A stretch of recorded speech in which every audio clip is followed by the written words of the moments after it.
So today what we're going to do, we're going to be starting with a new unit, and this is the algebraic reasoning unit, and we're going to be doing algebra. So we're going to start with exponents, and you've never seen exponents before, but exponents is a repeated multiplication.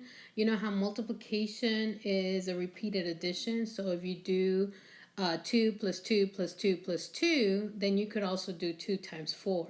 Well, in this case, this is an exponent, so if you do 2 times 2 times 2 times 2, then that's going to be 2 to the fourth power. And this is basically what it's going to be explaining to you. So you're going to go ahead and write this as your notes in your assignment. So make sure you're putting in everything that I write in, and then you're going to have some practice, so hopefully you understand it.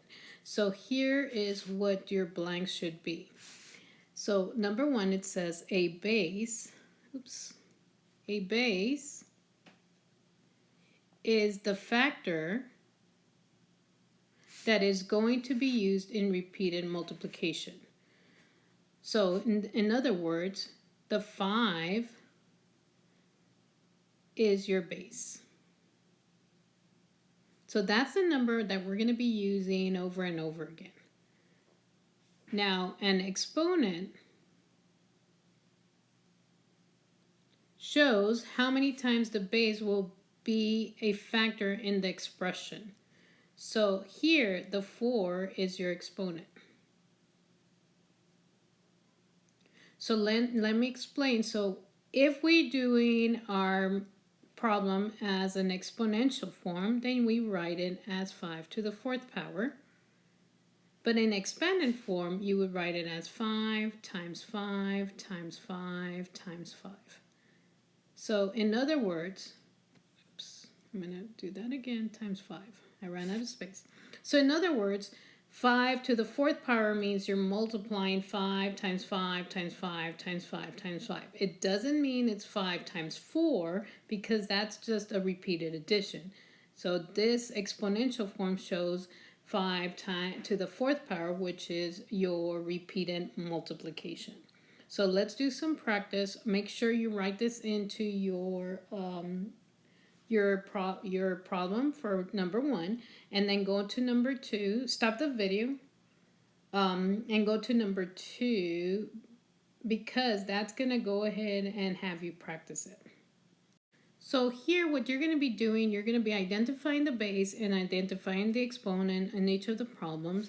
I'll go ahead and put on your problems base and exponent. That way it's easier for you to just identify it. I'm going to do the first one for you so you'll be able to understand what it is. So here the base is 9 and the exponent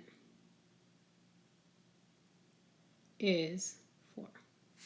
So all that means that you're going to multiply 9 4 times.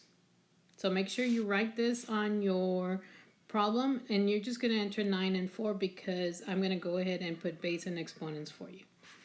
So stop the video and go to the next problem because that's going to help you to do the first one also.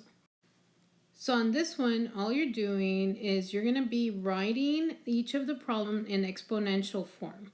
So make sure that you're putting it in exponential form, which means you're just counting how many times this number shows up as a factor. So 7 shows up as 1. So I know 7 is going to be your base. So I'm going to count. That's 1, 2, 3, 4, 5, 6, 7. So that means 7 is your exponent. So make sure that you're writing the 7 as a small 7 because that's your exponent. So make sure that you're understanding this and that you're doing this correctly. For this one, it's on your own still, and what you're going to do is you're going to write each problem in expanded form. So I'm going to do the first one for you. So in this case, it says 9 to the third power, and 9 to the third power, all you're doing it is writing as 9 times 9 times 9, because we just said that 9 is your base, that's going to be your factor, and it's 3 times that you're going to multiply it. So this will be your answer. So now that you've actually seen all the video, you could go ahead and complete the assignment. Remember, we do need to make sure that we are looking at the base and that's your factor, and the exponent, that's how many times you're going to write the factor. So make sure you understand this. Go ahead and complete it, and then tomorrow we'll continue this.